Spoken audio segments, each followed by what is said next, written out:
அனைத்து ஊடக நண்பர்களுக்கும் எங்களது வணக்கங்களையும் நன்றியும் தெரிவித்துக் கொள்கிறோம். நேற்று அனகாபுத்தூரில் வீடுகள் இடிக்கப்படுவது தொடர்பாக மக்களின் நியாயங்களை உலகிற்கு எடுத்துச் சொல்வதற்காக நாங்கள் ஊடகங்களுக்கு மீண்டும் எங்களது நன்றியை நாங்கள் தெரிவித்துக் கொள்கிறோம். இந்த அடையாறு ஆற்றங்கரை மற்றும் சென்னையில் இருக்கக்கூடிய நதிநீர் பாதுகாப்பு என்கின்ற திட்டத்தின் கீழாக ஆற்றங்கரையோரத்திலே வாழக்கூடிய மக்களை அப்புறப்படுத்துகின்ற பணி கடந்த 10 ஆண்டுகளாக நடந்து வருவது நாம் அனைவரும் அறிந்த ஒன்று. ஆனால் இந்த மக்களை அகற்றப்படுகின்ற இந்த திட்டமானது அறிவியல் முறைப்படியும் மக்களினுடைய நலன்களை கருத்தில் எடுத்துக்கொண்டும் நடக்கவில்லை என்பதை நாங்கள் பகிரங்கமாக குற்றம் சாட்டுகிறோம். அறிவியல் முறைப்படி நடப்பதென்றால் ஆற்றின் கரைகள் முறையாக அளக்கப்பட்டு அந்த அடிப்படையில் எது ஆக்கிரமிப்பு, எது நதியின் கரை, எது ஆற்றினை பாதுகாப்பதற்கான வழிமுறை என்பது குறித்தான வெளிப்படையான எந்தவிதமான ஆய்வுகளும் திட்டமும் கலந்து ஆலோசிக்கக்கூடிய ஜனநாயக முறையும் நடக்காமல் மக்கள் அப்புறப்படுத்தப்பட்டு கொண்டிருக்கிறார்கள் என்பதை சமயத்திலே நாங்கள் குற்றச்சாட்டுகளாக முன்வைக்க விரும்புகிறோம். 2015 சென்னை வெள்ளத்தின் பொழுது செம்பரம்பாக்கம் ஏரி திடீரென திறந்துவிடப்பட்ட காரணத்தினால் பெருமளவிலே மக்கள் பாதிக்கப்பட்டால் என்கின்ற உண்மை நாம் அறிவோம். அது முழுக்க அதிகார வர்க்கத்தினுடைய தவறினால் நடந்த ஒரு மாபெரும் குற்றமாக நாங்கள் அச்சமயத்தில் முன்வைத்தோம். அதிகாரிகள் இது குறித்து முறையாக மக்களுக்கு தெரிவிப்பதும் முறையாக நீர்நிலைகளை பராமரிப்பதும் என்பது நடக்காத காரணத்தினால் மக்கள் பாதிக்கப்பட்டார்கள். அந்த வெள்ளத்தினால் மிகப்பெரிய அளவிற்கு சிக்கலுக்குள்ளானவர்கள் ஏழை எளிய மக்கள். அந்த அடிப்படையில் மறுசீரமைப்பு என்பது ஏழை எளிய மக்களினுடைய நலன்களை உள்ளடக்கியதாக வாழ்வாதாரத்தை பாதுகாப்பதாக அமைந்திருக்க வேண்டும். ஆனால் அப்படியாக நடக்கவில்லை என்பதற்கு இப்பொழுது அனகாபுத்தூரில் நடந்து கொண்டிருக்கக்கூடிய இந்த வீடுகளை இடிக்கப்படுவது அல்லது ஆக்கிரமிப்புகளை அகற்றுகிறோம் என்கின்ற பெயரில் தமிழ்நாடு அரசு, திமுக அரசு அதிகாரிகள் மேற்கொள்ளுகின்ற இந்த போக்கு என்பது அராஜகமான, ஜனநாயக விரோதமான, ஏழைகள் விரோதமான ஒரு நடவடிக்கை என்பதை நாங்கள் இந்த சமயத்தில் பகிரங்கமாக அறிவிக்க விரும்புகிறோம். காரணம், இந்த ஆற்றினுடைய எல்லை வரையறுக்கப்படவில்லை. குறிப்பிட்ட பகுதிகள் மட்டுமே ஆக்கிரமிப்பு என்று அறிவிக்கப்படுகிறது. அந்த குறிப்பிட்ட பகுதிகளும் ஏழை எளிய மக்களினுடைய, பாட்டாளிகளினுடைய வீடுகளாகவும் குடியிருப்புகளாகவும் இருக்கின்றன. அதே சமயத்தில் அந்த குடியிருப்புகளின் அருகாமையில் இருக்கக்கூடிய பெரிய நிறுவனங்களினுடைய நிலங்கள், கட்டிடங்கள் அவை பாதுகாக்கப்படுகின்றன. காரணம், அவை அங்கீகரிக்கப்பட்ட நிலப்பரப்பு என்று அரசு அதிகாரிகள் அறிவிக்கிறார்கள். ஆக ஆற்றினுடைய ஒரு பகுதி ஆக்கிரமிப்பு என்றும் அதற்கு அருகாமையில் இருக்கக்கூடிய பகுதி ஆக்கிரமிக்கப்பட்ட பகுதி அல்ல என்று அறிவிக்கக்கூடிய இந்த இரட்டைத்தன்மை என்பது இந்த அரசு அதிகாரிகள் ஆளும் கட்சியினுடைய இந்த பெருமுதலாளிகளுடைய சார்பு நிலையை அம்பலப்படுத்துகிறது. அவ பெரிய கம்பெனிகளுக்கு சாதகமாக இந்த திட்டங்களை வகுப்பதும் நதிகளின் எல்லையை அவர்கள் வரையறை செய்வதும் என்பது இப்பொழுது அம்பலமாகி இருக்கிறது. இதற்கான தொடர் போராட்டத்தை 2 ஆண்டுகளாக நடத்தியதற்கு பிறகு நேற்று தான் முதல் முறையாக சென்னை நதிகள் புனரமைப்பு நிறுவனம் என்ற ஒரு நிறுவனம் இருப்பதை வெளிப்படையாக அறிவித்திருக்கிறார்கள். இந்த நிறுவனத்தினுடைய ஜனநாயக தன்மை என்பது கேள்விக்குரியது. ஏனென்றால் சென்னை நதிகளை புனரமைப்பதில் அரசு அதிகாரிகள் மட்டுமே, அவர்கள் மட்டுமே முடிவெடுக்கக்கூடிய ஒரு கட்டமைப்பாக உருவாக்கப்பட்டிருக்கிறது. இதில் மக்களால் தேர்ந்தெடுக்கப்பட்ட எந்த உறுப்பினர்களும் கிடையாது, அமைச்சர் பெருமக்களும் கிடையாது, சட்டமன்ற உறுப்பினர், நதியை ஒட்டி வாழுகின்ற அந்த பகுதியில் வாழ்கின்ற மக்களினுடைய சட்டமன்ற பிரதிநிதிகளும் கிடையாது, ஜனநாயக கட்சிகளுடைய அங்கீகரிக்கப்பட்ட கட்சிகளுடைய பிரதிநிதிகளும் கிடையாது, சமூக செயல்பாட்டாளர்கள் கிடையாது, சூழலியல் செயல்பாட்டாளர்கள் கிடையாது, மனித உரிமை செயல்பாட்டாளர்கள் கிடையாது, வழக்கறிஞர்கள் கிடையாது, குடிசைகளினுடைய மறுவாழ்வுக்காக போராடக்கூடிய அமைப்புகளினுடைய பிரதிநிதிகள் கிடையாது, இங்கே ஒடுக்கப்பட்ட மக்களினுடைய பிரதிநிதிகள் கிடையாது என்று எந்த விதமான சிவில் சமூக ஈடுபாடும் இல்லாமல் வெறும் அதிகாரிகள் மட்டும் முடிவெடுக்கக்கூடிய ஒரு ஜனநாயகமற்ற அதிகார வர்க்க ஒரு நிறுவனமாக இந்த நிறுவனம் உருவாக்கப்பட்டிருக்கிறது என்பதை இச்சமயத்தில் நாங்கள் அதிர்ச்சியுடன் மக்களுக்கு தெரிவிக்க கடமைப்பட்டிருக்கின்றோம். இப்படிப்பட்ட ஒரு நிலையில் எடுக்கப்பட்ட முடிவுகள் சட்டமன்றத்தில் மக்கள் விவாதத்துக்கு உட்படுத்தப்பட்டு எடுக்கப்பட்டதா என்றால் அப்படியான எந்த விவாதங்களும் நடந்த மாதிரி தெரியவில்லை. பொது விவாதங்கள் கலந்து ஆலோசிப்பது என்பது நடந்ததென்றால் அப்படியான திட்டங்கள் எடுக்கப்படவில்லை. பாலிசி மேக்கிங்கிலே பாரதிய ஜனதா கட்சி கல்விக் கொள்கையிலே பாலிசி மேக்கிங்கில் கலந்து ஆலோசனை செய்யவில்லை என்று குற்றம் சாட்டுகிற நாம் தமிழ்நாட்டிலே இத்தனை லட்சம் மக்கள் பாதிக்கப்படுகின்ற ஒரு திட்டத்தில் கலந்தாலோசித்தல் என்கின்ற ஜனநாயக நடவடிக்கையை திமுக அரசு மேற்கொள்ளவில்லை என்பதை நாங்கள் பகிரங்கமாக குற்றம் சாட்டுகிறோம். இன்றைக்கு அனகாபுத்தூரில் நடந்து கொண்டிருக்கக்கூடிய வீடுகள் இடிப்பு, ஆக்கிரமிப்பு என்கின்ற பெயரில் இடிப்பதற்கு பல காரணங்கள் இருக்கின்றன. ஒன்று, அவர்கள் ஏழை எளிய மக்கள் கேட்பதற்கு நாதியற்றவர்கள், அவர்களை வெளியேற்றிவிட முடியும், அவர்கள் நட்டையீடு தர வேண்டியதில்லை, அவர்கள் எந்த விதமான வாழ்வுரிமை பாதுகாப்பும் தர வேண்டியதில்லை என்கின்ற அடிப்படையில் எதேச்சதிகாரமாக வெளியேற்றுகிறார்கள். அவர்களது குடியிருப்புக்கு அருகில் இருக்கக்கூடிய பெருநிறுவனங்கள், காசா கிராண்டு போன்ற பெரிய நிறுவனங்களுடைய கட்டிடங்கள் இடிக்கப்படுவதில்லை, அவர்களுடைய திட்டங்கள், ப்ராஜெக்ட்ஸ் எதுவுமே இடிக்கப்படுவதில்லை. இன்னும் குறிப்பாக சொல்ல வேண்டும் என்றால், அந்த காசா கிராண்ட் என்கின்ற தனியார் நிறுவனம் அடையார் ஆற்றங்கரை ஒட்டி மட்டுமே 3-4 திட்டங்களை அவர்கள் வரையறை செய்திருக்கிறார்கள். இது எப்படி சாத்தியமானது என்கின்ற கேள்வியும் இச்சமயத்தில் முன்வைக்கின்றோம்.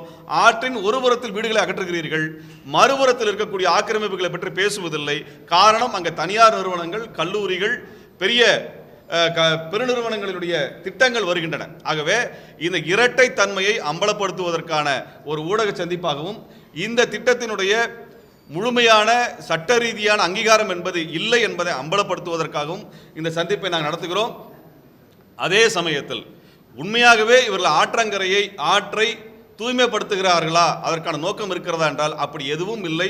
அதற்குரிய அறிவியல் பூர்வமான நடவடிக்கைகளும் இல்லை என்பதையும் சூழலியல் செயல்பாட்டாளர்கள் இங்கே நம்மிடத்தில் பதிவு செய்ய இருக்கிறார்கள். ஆகவே இது மனித உரிமை சிக்கலாகவும் அரசியல் கோரிக்கையாக இது வலுப்பெற்று வரக்கூடிய காரணம் என்பது ஏழை எளிய மக்களினுடைய வாழ்வாதாரம் முற்றிலுமாக நசுக்கப்பட்டிருக்கிறது. அவர்கள் இந்த இடத்தில் அப்புறப்படுத்தப்பட்டிருக்கிறார்கள். ஆக அவர்களுடைய வாழ்வாதாரத்திற்கு பாதுகாக்க வேண்டும். அவர்கள் இத்தனை ஆண்டு காலம் வாழ்ந்த நிலத்தில் அவருடைய உரிமையை சட்டவிரோதமாக மறுக்கின்ற இந்த அரசு அதிகார வர்க்கத்தின் நடவடிக்கையை நாங்கள் அம்பலப்படுத்துவதற்கான ஒரு சந்திப்பாக நடத்துகிறோம். இதை மூத்த வழக்கறிஞர், தமிழ்நாட்டில் அனைத்து மக்களாலும் போற்றப்படுகின்ற வழக்கறிஞர் ஐயா பாப்பா மோகன் அவர்கள் இந்த வழக்கினுடைய நுணுக்கங்களை நம்மிடத்தில் விவரித்து நம் மக்களுக்கு எளிய முறையில் அவர் விளக்கப்படுத்துவார். இந்த வழக்கை நடத்திய மரியாதைக்குரிய தோழர் வழக்கறிஞர் சுபாஷ் அவர்கள் இந்த வழக்கினுடைய போக்கு குறித்து நம்மிடத்தில் விளக்கப்படுத்துவார். தோழர் வழக்கறிஞர் வெற்றிச்செல்வன் அவர்கள் பூவுலக நண்பர்கள் அமைப்பினுடைய மூத்த பொறுப்பாளர். இது உண்மையாலுமே சூழலியல் திட்டம் தானா, சூழலியலை பாதுகாப்பதற்கான திட்டம் தானா என்பது குறித்தான கேள்விகளை அரசுக்கு முன்வைப்பாராக 3 பங்கேற்பாளர்களினுடைய முழு விவரங்களும் பகிரப்பட்டதற்கு பிறகு நாங்கள் பத்திரிகையாளர்களுடைய கேள்விகளை எதிர்கொள்ள விரும்புகின்றோம்.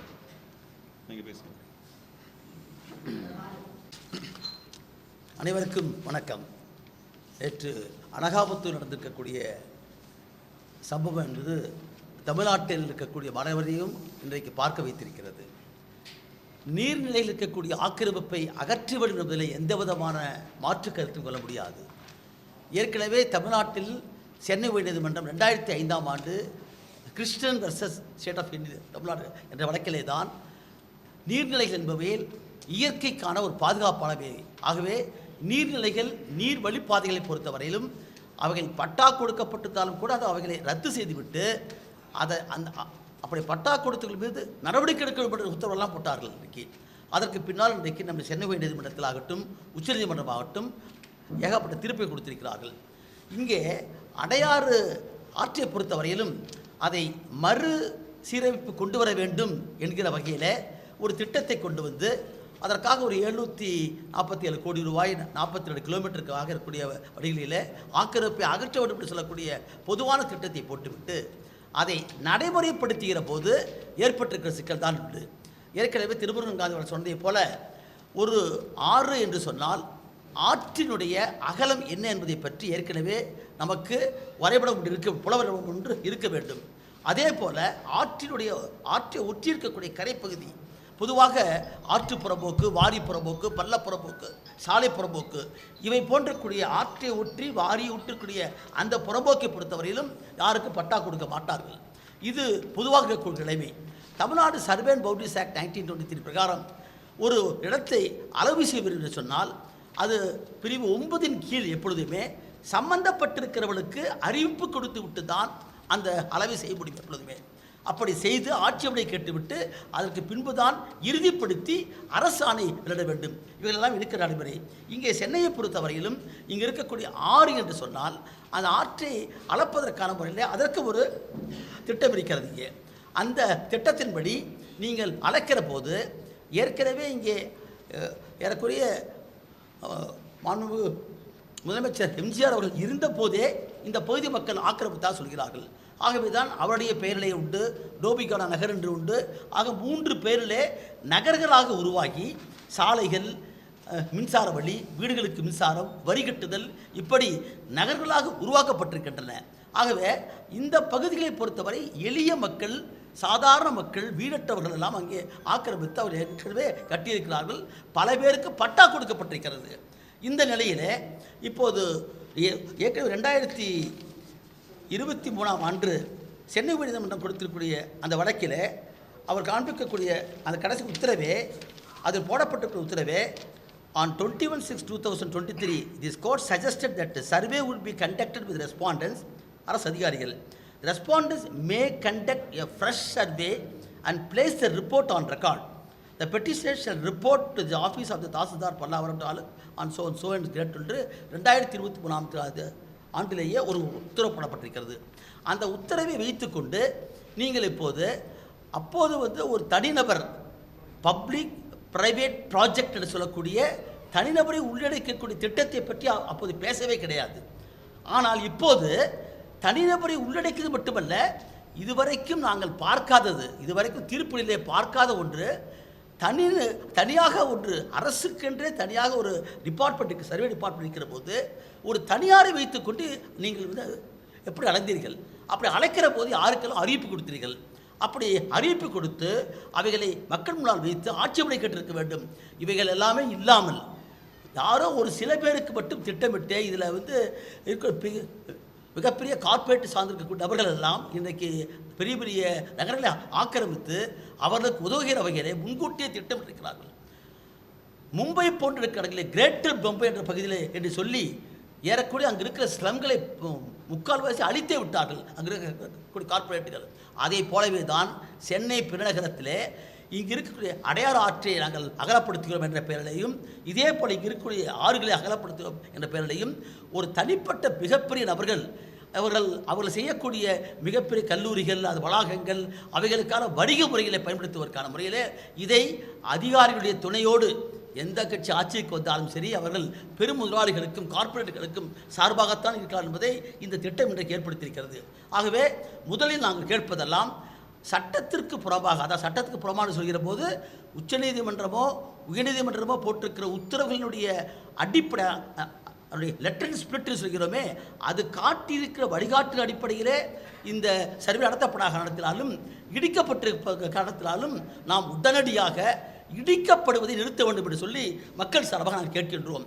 அடுத்தபடியாக நீதிமன்றத்தின் கண்காணிப்பிலே இதற்குரிய சுற்றுப்புற சொல்லாளர்கள், மனித உரிமை போராளிகள், அங்கிருக்க மக்கள் மற்றும் இருக்கக்கூடிய அதிகாரத்தை சேர்த்து வைத்து ஒரு குழுவை போட்டு நீதிமன்றத்தின் கண்காணிப்பில் எது அடையாறு ஆறு என்பது, ஆற்றின் கரை இந்த அளவுக்கு இருக்கிறது, எப்படி ஒரு பக்கத்தில் இருக்கக்கூடிய மிகப்பெரிய வளாகங்களுக்கு பட்டா கொடுக்கப்பட்டிருக்கிறது, மறுபக்கத்திலே பட்டா வாங்கியிருக்கிற எளிய மக்களுடைய வீடுகள் இடிக்கப்படுகின்றன. நேற்று அப்படி இடிக்கப்படுகிற போது ஆணையர் கூறுகிறார், உங்களுக்கு பட்டா இருக்கிறது உண்மைதான், நாங்கள் உத்தரப்படி இடிக்கின்றோம், நீங்கள் போய் கோர்ட்டில் பார்த்துக்கணும்னு சொல்கிறார். இதே வாதம் ஏன் பக்கத்தில் கொடுக்கப்பட்டிருக்கிற பட்டாதாரர் வரவில்லை, மிகப்பெரிய நாட்டில் வரவில்லை? ஆகவே ஒரு டிஸ்கிரிமினேஷன், ஒரு பாரபட்சம் என்று ஒன்று இருக்கிறது. நம்ம எல்லாமே இன்றைக்கு மக்களுக்காகத்தான். அடிப்படை மக்களுக்கு வீடு கொடுப்பது என்பது அரசின் கடமை. அது அந்த அடிப்படையிலே மக்கள் அப்படி ஆக்கிரமிப்பில் தான் கூட அவர்களை மறுகுடியிருப்பு செய்வதற்கான முறையிலே திட்டம் போட்டு அவர்கள் இப்படி செய்ய வேண்டும். ஒரு திட்டத்தை அறிவித்திருக்கிறார்கள், ஆனால் முறையானபடி அறிவிக்கவில்லை. ஆகவே அடையாறு என்பது அந்த ஆற்றினுடைய கரை, இரு கரைகள், அது மட்டுமல்ல ஆற்றின் கரையோரம் வாழக்கூடிய மக்கள், இந்த ரெண்டையும் முறைப்படி அளக்காமல், அளந்து அதற்கான முறையில் செயல்படாமல், ஒரு திட்டம் செய்யாமல் இடிக்கக்கூடிய செயலை நிறுத்த வேண்டும். இல்லை என்று சொன்னால் தமிழ்நாடு, இந்தியா முழுக்க நாங்கள் பார்க்கின்றோம், அங்கங்கே இருக்கக்கூடிய பல இடங்களிலே இது போன திட்டங்களை எல்லாம் வைத்துக்கொண்டு எளிய மக்களை அங்கிருந்து அப்புறப்படுத்திவிட்டு அதற்கு பின்னால் பெருநிறுவனங்கள், வணிக வளாகங்கள், கார்ப்பரேட்டுகள் தான் அதை ஆக்கிரமிக்கிறார்கள். ஆகவே இது மக்களுக்கு எதிரான என்ற முறையில் நாம் இன்றைக்கு முதலமைச்சர் அவர்களுக்கு பார்த்து கேட்டுக்கொள்வோம். மக்களுடைய குறைகள் நீங்கள் சென்று கேட்கிறீர்கள், சென்னை நகரத்தில் இருக்கக்கூடிய இந்த குறையையும் நீங்கள் வந்து கேட்க வேண்டும். ஊட்டிக்கு போய் அங்கே மக்களை பார்க்கிறீர்கள், நாங்கள் பாராட்டுகிறோம். நரிக்குறவரை போய் பாராட்டுகிறோம். இந்த நகரத்துக்குள்ளே 40 ஆண்டுகளுக்கு பிறகு வாழ்ந்து கொண்டிருக்கிற எளிய மக்கள் கட்டியிருக்கிற வீடுகள் மற்றவர்களாக இருக்கிறது. இவைகளை எல்லாம் இங்கே இருக்கக்கூடிய எதிர்க்கட்சிகள் மற்றும் இருக்கக்கூடிய முக்கியமான சுற்றுப்புற சூழல்களெல்லாம் வைத்து கொண்டு வந்து உடனடியாக இடிப்பதை நிறுத்த வேண்டும். அடுத்தபடியாக அவர்கள் கொண்டிருக்கக்கூடிய தனியார் சர்வே என்பது ஏற்றுக்கொள்ள முடியாதது. சட்டத்தில் அப்படி ஒரு இடமே கிடையாது. அப்படி ஒரு நோட்டிஃபிகேஷனோ ரூல்ஸ் அண்ட் ரெகுலேஷன் கிடையாது. ஒரு சட்டம் என்று ஒன்று சொன்னால் சட்டத்துக்கு ஒரு விதிமுறை உண்டு. ஆகவே அப்படி ஒரு விதிமுறையே இல்லாத ஒரு சர்வேயை கொண்டு வந்து எப்படி நீங்கள் போட முடியும்? அது மட்டுமல்ல, இதற்கு முன்பாக தனிநபர் குழு பிரைவேட் பப்ளிக் ட்ரஸ்ட் சொல்லக்கூடிய விஷயத்தில் எப்படி பிரைவேட் வந்தால் என்பதற்கான அடிப்படையே இல்லை, இதுவரைக்கும் எங்கேயும் சொல்லப்படவில்லை. ஆகவே இது சட்டத்திற்கும் இயற்கை நீதிக்கும் புறமானது என்ற முறையில் அதற்குள்ளார விஷயங்களுக்கு நான் போகிறேன். ஏன்னா கோர்ட்டில் பேசப்பட்டிருக்குது. இப்பொழுது இது சட்டத்தை அடிப்படை இயற்கை நீதிக்கு புறமாக இருக்கிற காரணத்தினால் இடிப்பதை நிறுத்த வேண்டும். முதலில் இடிக்கப்பட்டிருக்கிற வீடுகளுக்கு மீண்டும் அவர்களுக்கு குடியமர்த்துவதற்கு ஏற்பாடு செய்ய வேண்டும். அடுத்தபடியாக முறையான சர்வே, அது ஆற்றை அளப்பதற்காக இருக்கக்கூடிய அந்த சர்வே ஆகட்டும், அல்லது நீங்கள் சொல்லக்கூடிய சர்வே ஆகட்டும், ஜிபிஎஸ் போட்டு அளக்கிறேன்னு சொல்கிறீங்க. ஜிபிஎஸ் சர்வே என்பது it is not a conclusive proof according to the settled law. GPS என்பது இன்றைக்கு வரைக்கும் அரசோ அது ஒரு முடிவான சாட்சியம் என்று ஏற்றுக்கொள்ளப்படவில்லை. ஆகவே அதை ஏற்றுக்கொள்ள முடியாது. ஆகவே நீதிமன்றத்தின் கண்காணிப்பில் அரசு இது உள்ளடக்கக்கூடிய மக்கள், சுற்றுப்புற சூழல்கள் மற்றும் இது 6 என்பதை காப்பதற்காக போராடுவர்கள் தான் இவர்கள் நாங்கள் எல்லோருமே. ஆகவே நீர்வழி பாதைகள், நீர்நிலைகளிலே ஆக்கிரமிப்பை அகற்றுவதிலே மாறுபாடுக்கான கருத்தே கிடையாது. ஆனால் அதை உச்சநீதிமன்றத்துடைய உத்தரவை என்று தனக்கு சாதகமாக வைத்துக் கொண்டு அந்த guise of the order of the supreme court and high court some states are playing foul game என்பதுதான் என்னுடைய கருத்து. ஆகவே உடனடியாக நிறுத்தப்பட வேண்டும், மறு அளவைக்கு உட்படுத்த வேண்டும். அந்த மறு அளவைக்கான சரியான வரையறைகள் எங்களுக்கு கொடுக்கப்பட வேண்டும். நீதிமன்ற கண்காணிப்பில் சுற்றுப்புற சூழல், மக்கள் மற்றும் மனித உரிமை போராளி வைத்துக்கொண்டு ஒரு குழு அமைத்து செய்ய வேண்டும் என்பது என்னுடைய கோரிக்கை. நான் வெற்றி செல்வன், வழக்கறிஞர், கூலை நண்பர்கள் அமைப்பை சார்ந்திருக்கிறேன். இந்த நிகழ்வை பொறுத்த வரைக்கும் அடிப்படையில் ஒரு நீர்நிலையை பாதுகாப்பதில் எடுக்கக்கூடிய நடவடிக்கையில் யாருக்கும் ஒரு மாறுபட்ட கருத்து இருக்காது. ஆனால் நீர்நிலையை பாதுகாப்பது என்றால் என்ன, கன்சர்வேஷனாக என்ன, ரெஸ்டோரேஷனாக என்ன அப்படிங்கிற வார்த்தையை பயன்படுத்துகிறாங்க. இப்போ ரெஸ்டோரேஷன் அப்படிங்கிறதுனா அந்த நீர்நிலையோட ஒரிஜினல் பொசிஷன் கொண்டு போகணும். அதாவது அடையார் அப்படிங்கிறது முன்பு எப்படி இருந்ததோ அந்த நிலைமையை மீட்டுருவாக்கம் செய்தல். அந்த மீட்டுருவாக்கம் செய்வதற்கான வேலைகள் தான் இப்போது நடைபெறுகிறதா, அந்த ரெஸ்டோரேஷன் தான் செய்கிறாங்களா, அந்த கன்சர்வேஷன் தான் செய்கிறாங்களா அப்படிங்கிற ஒரு கேள்வி இருக்குது. அப்போ இதை எப்படி புரிந்து கொள்வது என்றால் இதற்கான சட்டங்கள் இருக்குது. தமிழகத்தை பொறுத்த வரைக்கும் ஆங்கிலேயர் ஆட்சி காலத்திலே பார்த்திங்கன்னா நீர்நிலைகளை பாதுகாப்பதற்காக ரிவர் கன்சர்வன்சி ஆக்ட் அப்படிங்கிறது கொண்டு வந்தாங்க. 1884 கொண்டு வந்த ஆக்ட். இது இப்போது தமிழ்நாடு ரிவர் கன்சர்வன்சி ஆக்ட் 1884 அப்படிங்கிறது இருக்குது. இந்த சட்டத்தினுடைய பிரிவு 2 மற்றும் 3 ரொம்ப முக்கியமானது. அது என்ன சொல்லுதுன்னா, நீர்நிலைகளை பாதுகாப்பதற்காக ஃபஸ்ட்டு நீங்கள் அதை அளக்கணும். இப்போ 42 கிலோமீட்டர் இந்த ஓடுது அடையார். அப்போ அது ஆரம்ப புள்ளியிலிருந்து அது கடல் கொண்டு போய் கலக்கின்ற அந்த ஒரு இடைவெளிப்பட்ட இடத்துல இருக்கும். அதோட லென்த் என்ன, அதோட பிரெத் என்ன, அதோட வித் என்ன, எந்த அளவுக்கு தண்ணீர் அது கொள்ளும், எந்த ஏரியாவில் இருக்குது, எவ்வளோ வடிகால் பகுதியில் இருக்குது, அது சார்ந்து இருக்கக்கூடிய இரிகேஷன் லேண்ட்ஸ் எவ்வளோ இருக்குது, இவ்வளவு டேட்டாவும் கெசட்டில் இருக்கணும், பொதுமக்களுடைய பார்வைக்கு இருக்க வேண்டும். அப்படிங்கிற சட்டம் அப்பவே வந்துருச்சு. அப்போ பிடபிள்யூடி இந்த ரெக்கார்ட்ஸ் எல்லாம் கண்டிப்பாக இருக்கும். ரெண்டாவது, 2007ஆம் ஆண்டு Tamil Nadu protection of tanks and eviction of encroachments ஆக்ட்னு ஒன்று கொண்டு வந்தாங்க. அதான் தோழர் குறிப்பிட்டாங்க. அந்த உயர்நீதிமன்றத்தின் வழக்குக்கு பின்பாக கொண்டு வரப்பட்ட முக்கியமான ஒரு சட்டம். இந்த சட்டமும் கூறுகிறது, அதனுடைய இருக்கக்கூடிய பிரிவு மற்றும் 3 மற்றும் 4 என்ன சொல்லுதுன்னா, நீங்கள் எல்லா நீர்நிலைகளையும் ஆய்வு செய்ய வேண்டும், சர்வே பண்ணணும், அதனுடைய கொள்ளளவு என்ன என்பதை பொதுமக்கள் பார்வைக்கு வைக்க வேண்டும். அதற்கு பின்பாக அதில் ஆக்கிரமிப்பு இருந்தால் அவர்களுக்கு நோட்டீஸ் கொடுத்து அவர்களை எவிக்ட் பண்ணணும். இதுதான் நீர்நிலை பாதுகாப்பதற்காக இருக்கக்கூடிய சட்டங்கள். இப்போ இங்கே என்ன நடந்திருக்கு அப்படிங்கிற கேள்வி. 2008ஆம் ஆண்டு சென்னைக்கான செகண்ட் மாஸ்டர் பிளான் கொண்டு வராங்க. அந்த செகண்ட் மாஸ்டர் பிளானில் சென்னையில் இருக்கக்கூடிய சூழலில் முக்கியத்துவம் வாய்ந்த பகுதிகளை என்னென்னு ஐடென்டிஃபை பண்ணியிருக்காங்க. அதில் நீர்நிலைகள் வருது. அடையாறு இருக்குது, கூவம் இருக்குது, கொற்றலை ஆறு இருக்கிறது, பக்கிங்ஹாம் கெனல் இருக்குது, பள்ளிக்கரணை மார்ஷ் லேண்ட் இருக்குது. நான் சொல்லக்கூடிய இந்த 5மே எக்கோ சென்சிட்டிவ் ஜோன். ஆனால் இந்த 5 நிலைகள் இருக்கு இல்லைங்களா, இந்த 5 எக்கோ சென்சிட்டிவ் ஜோனுடைய சர்வே என்ன அப்படிங்கிறது அது மாஸ்டர் பிளான்லையும் கிடையாது, சிஎம்டியோட வெப்சைட்லையும் கிடையாது, எந்த இதுலையும் கிடையாது. இந்த 5 protected zone. Pallikaranai marshland no development zone. அப்படின்னா அங்கே யாரும் வீடு கட்டக்கூடாது. அப்படின்னா இந்தந்த சர்வேக்குள்ள அது வருது, இந்த ஏரியாக்குள்ள வீடு கட்டக்கூடாதுன்னு அதை ரிசர்வ் ஃபாரஸ்ட்டாக டிக்ளேர் பண்ணிட்டாங்க. அந்த நோட்டிஃபிகேஷன் இன்னைக்கு வரைக்கும் பப்ளிக் டொமைனில் இல்லை. அப்போ ஒரு பாதுகாக்கப்பட்ட பகுதினா என்னன்னு முதல்ல சொல்லணும் இல்லையா? அப்போ தான் எனக்கு தெரியும் இங்கே வீடு கட்டலாமா வேண்டாமான்னு. அப்போ நீங்கள் இதுதான் ஆறுன்னு நீங்கள் சொல்லலையே, அடையாறுனுடைய கொள்ளளவு இதுதான் பொதுமக்கள் பார்வையிலே இல்லையே. அப்படி இருக்கின்ற போது இந்த இடத்துல எப்படி வீடு கட்டணும் எப்படி கேட்க முடியும்? இது பிரச்சனை நம்பர் 1. அப்போ நீங்கள் உண்மையிலே நீர்நிலை பாதுகாக்க வேண்டும் என்றால் இதுதான் அடையாறு ஆறு என்று டிக்ளேர் செய்யுங்க, இதுதான் அதோட சர்வே என்று டிக்ளேர் பண்ணுங்க. இரண்டாவதாக இருக்கக்கூடியது உயர்நீதிமன்றத்தின் உத்தரவுப்படி தான் இதை செய்கிறாங்க அப்படிங்கிறத ஆணைய நேற்று வந்து அறிக்கையை வந்துட்டு வெளியிட்டிருக்காங்க. உயர்நீதிமன்றம் என்ன சொல்லியிருக்கிறது, இந்த வெக்கேஷன் பெஞ்சில் ஜஸ்டிஸ் ஜிஆர் சுவாமிநாதன் மற்றும் லட்சுமி நாராயணன் அடங்கிய அந்த அமர்வு என்ன தீர்ப்பு கொடுக்குறாங்கன்னா, அது வந்து ஒரு தனிநபர் வந்து ஒரு 3 பேர் வழக்கு போடுறாங்க, எங்களை இடிக்க வராங்க, எங்களை இடிக்க கூடாதுன்னு சொல்கிறாங்க. அன்று வழக்கு வந்த அன்றைக்கு அவங்க விசாரணையை முடிச்சு வச்சிடுறாங்க, அன்றைக்கே டிஸ்மிஸ் பண்ணிடுறாங்க. அவங்க என்ன சொல்கிறாங்கன்னா, public prosecutor sorry government bladder வந்து என்ன சொல்கிறாரு, இது ஆக்கிரமிக்கப்பட்டது, சர்வே என்ன 113 அப்படிங்கிறது ஆக்கிரமிப்புன்னு ஏற்கனவே எங்களுக்கு ரெவன்யூ ரெக்கார்ட்ஸ் இருக்குன்னு. அது என்ன ரெக்கார்ட்ஸ் அப்படிங்கிறது நீதிமன்றம் பதிவு செய்யவில்லை. ரெவன்யூ ரெக்கார்ட்ஸ் தான் சொல்கிறாங்களே வழியே, ஆனால் பதிவு செய்யலை, நமக்கு அது வந்து தெரியல. எனவே நீங்கள் என்க்ரோச்சர், எனவே அவங்க நடவடிக்கை எடுக்கணும் அப்படின்னு சொல்லணும், அதுதான் சரியானது. ஆனால் போகிற போக்கில் என்ன சொல்கிறாங்கன்னா, நாங்கள் பத்திரிகையில் செய்திகளை பார்க்கின்றோம், பத்திரிகைகள் ஸ்லம் லார்ட்ஸ் அப்படிங்கிற ஒரு பிரிவு இருக்கிறாங்க, இவர்கள் காசு வாங்கி கொண்டு நீர்நிலைகளை ஆக்கிரமிப்பு செய்வதற்கான வழிவகை செய்கிறார்கள், எனவே இன்னும் நடவடிக்கை எடுக்க வேண்டும். எனவே என்க்ரோச்மெண்ட்ஸ் எல்லாம் 3 மாதத்துக்குள்ள ரிமூவ் பண்ணணும் பிளாங்கெண்டாக ஒரு ஆர்டர் போடுறாங்க. இப்போ பிரச்சனை என்னென்னா, யார் என்க்ரோச்சர்னு ஐடென்டிஃபை பண்ணல. வழக்காடு மன்றத்துக்கு முன்பாக அவர்கள் இல்லை. கடந்த காலங்களில் இந்த பகுதி சார்ந்திருக்கக்கூடிய வழக்குகளாக வருகின்ற போது உயர்நீதிமன்றம் என்ன சொல்லிச்சுன்னா, சர்வே பண்ணுங்கன்னு சொன்னாங்க. இன்னைக்கு வரைக்கும் அந்த சர்வே கம்ப்ளீட் பண்ணியிருக்காங்கன்னு தெரியாது. ஒட்டுமொத்த ஏரியாவை நீங்கள் சர்வே பண்ணணும், அதுதான் அதனுடைய அர்த்தம். என்டையர் அடையார் பகுதியை சர்வே பண்ணி இதுதான் அதனுடைய கொள்ளளவு, இதன் ஆக்கிரமிப்பு செஞ்சிருக்கின்ற அறிவிக்கை வரணும். அந்த வேலையை செய்யலை. கடந்த 2023ஆம் ஆண்டு கூட உயர்நீதிமன்றம் ஒரு வழக்கில் ரொம்ப தெளிவாக சொல்லிட்டாங்க, முதல்ல நீங்கள் சர்வே பண்ணுங்க, அதுக்கப்புறம் இந்த மக்கள் மேல் நடவடிக்கை எடுங்கன்னு சொல்கிறாங்க. இப்போ இந்த இடத்துலையும் இப்போ சமீபத்தில் இந்த 16/5 வந்திருக்கக்கூடிய இந்த தீர்ப்பில் கூட என்க்ரோச்மெண்ட்ங்கிற வார்த்தையை பயன்படுத்துகிறாங்க. ஆனால் யார் என்க்ரோச்சர், யார் இடம் ஆக்கிரமிப்பு செய்திருக்கிறார்கள் என்பதை இண்டிவிஜுவலாக நீங்கள் ஐடென்டிஃபை பண்ணணும், அதுதான் சட்டம். அந்த 2007ஆம் ஆண்டு சட்டம் என்ன சொல்லுதுன்னா, இண்டிவிஜுவல் நோட்டீஸ் நீ கொடுக்கணும். பார், நான் சர்வே பண்ணி பார்த்தேன், இது வந்து நீர்நிலை, நீ உள்ளே இருக்கிற உன்னோட விளக்கத்தை அவங்க கேட்கணும், அவருக்கு கொடுக்கணும், விளக்கத்தை கொடுக்கணும். விளக்கத்தை ஏற்றுக்கொண்ட வழி இருந்துச்சுன்னா அவங்க விட்டுலாம், இல்லை அப்படின்னா அவங்க நடவடிக்கை எடுக்கலாம். டெமாலிஷன் நோட்டீஸ் கொடுக்கணும், அதுக்கு ஆர்டர் கொடுக்கணும், அதுக்கப்புறம் தான் பண்ணணும். ஒரே நாளில் போயிட்டு நீங்கள் ஜேசிபியை கொண்டு போய் கம்ப்ளீட்டாக எல்லா வீடுகளை இடித்து தள்ளுவது என்பது எந்த விதமான நேச்சுரல் ஜஸ்டிஸும் கிடையாது. அப்போ அடிப்படையில் நீங்கள் நீர்நிலைகளை பாதுகாக்க வேண்டும் என்றால் முதலில் நீர்நிலை என்றால் என்ன, அதனோட ஏரியா என்ன, அதை டிஃபைன் பண்ணுங்க.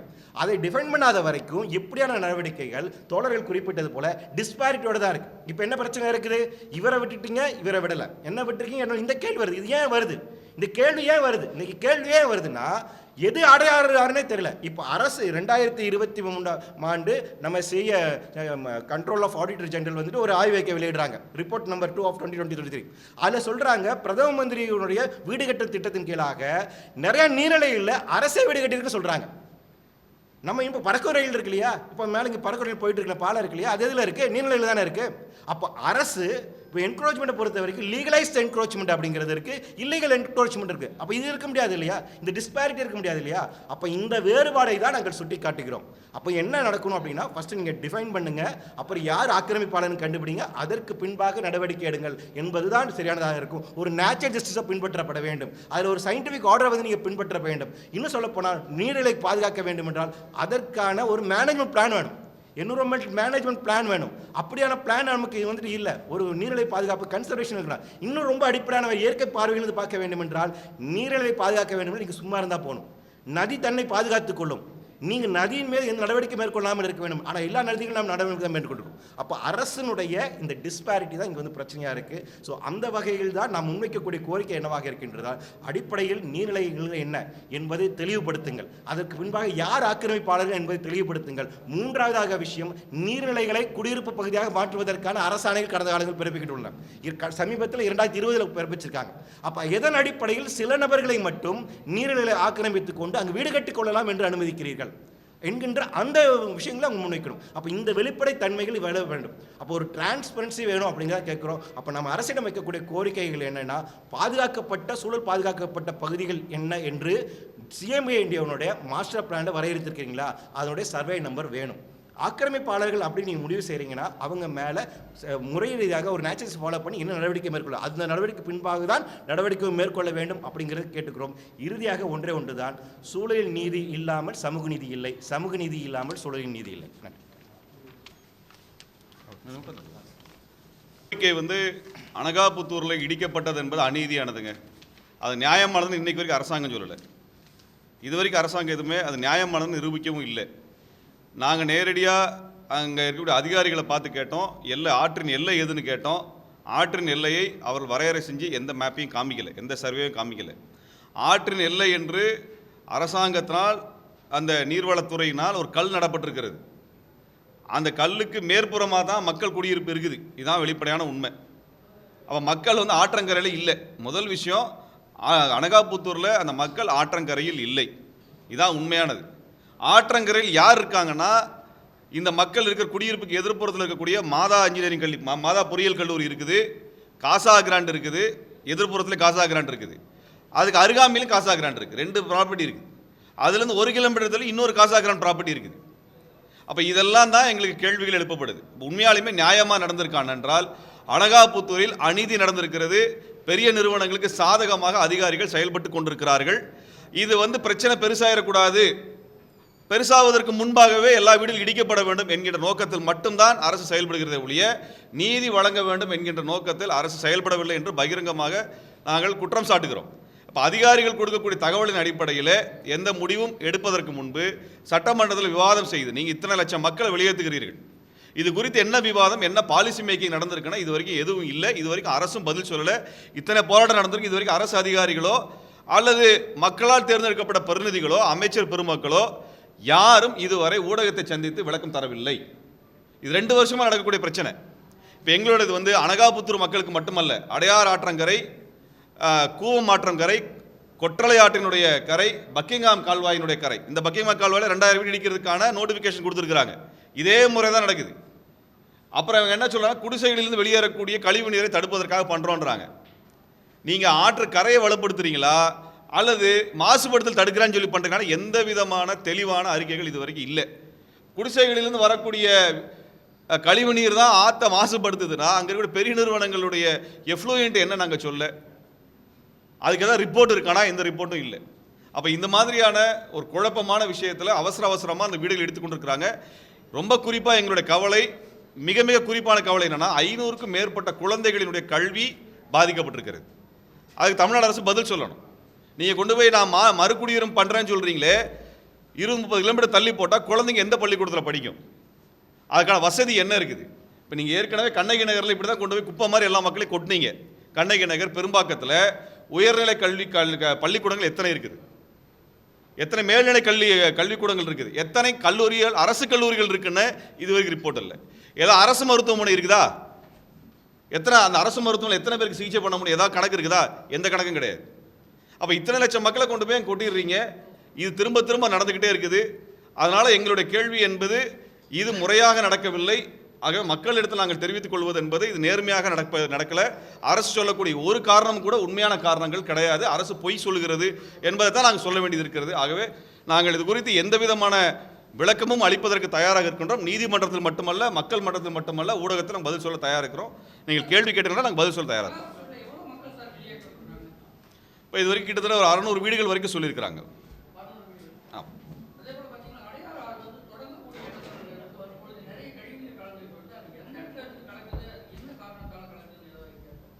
அது அரசாங்கம் ஒழுங்காக வேலை செய்யலைங்கிறனால கலக்குதுங்க, வேற ஒன்றும் இல்லை.